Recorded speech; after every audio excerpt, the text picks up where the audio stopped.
So yan, magandang hapon. Bali, ito na. Good sa? Pinipinturahan na ho namin. Bali, ayan, mayroong nagpipintura.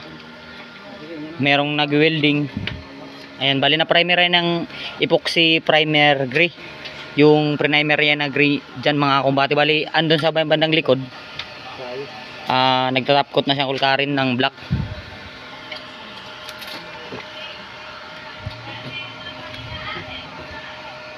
Ayan. Mas maganda talaga mga kumbati pag marami yung gumagawa para talagang mabilis lang humatapos. Mas maganda pa pag marami.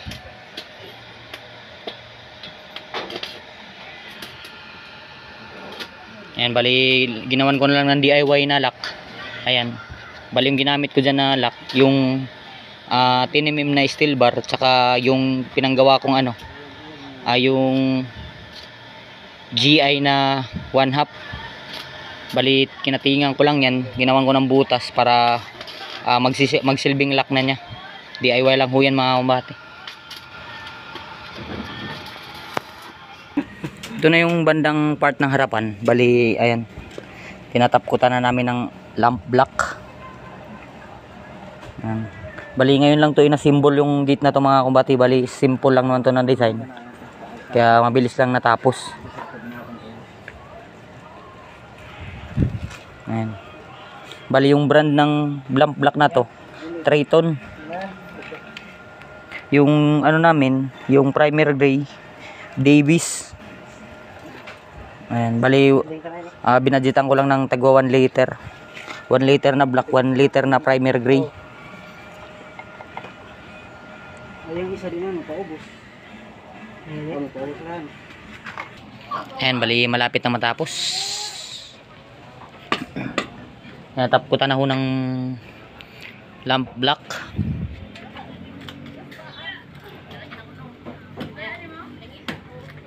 Bali tinatanggal na rin ni Colrenelo yung sa bandang sa kanto na forma.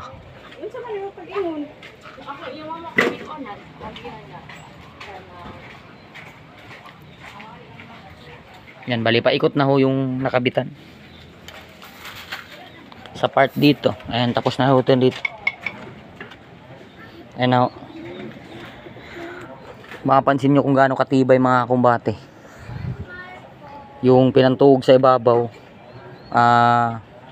Yung number 1 na 1/2 na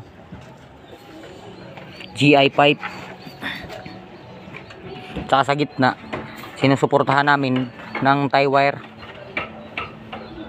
Bukod sa merong nakaabang na bakal dyan, sinusuportahan din namin ng tie wire para talagang hindi madaling talagang higpit na higpit talaga, para makuha natin yung isaktong higpit. Ayan.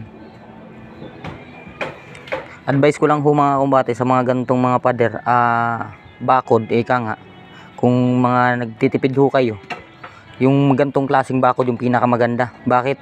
Kasi yung poste na yan mga kumbate, hindi yun yan nabubulok. Ang tanging susurrender dito yung cyclone, pag inabutan ho yan ng kalawang, pero talaga matagal pa ho yan bago kalawangin kasi GI yan.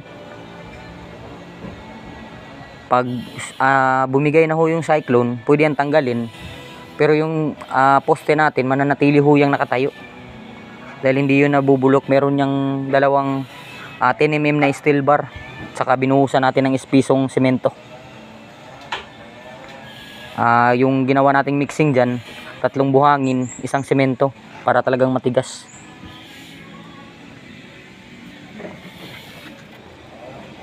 Ito yung pintor natin, kulkarin. Siya yung pintor ngayon dito. Yan yung pamamaraan ko mga kumbate pag mga gantong outdoor. Talagang pinaprimeran ho yan para talagang yung pintura na pang top coat talagang kumapit.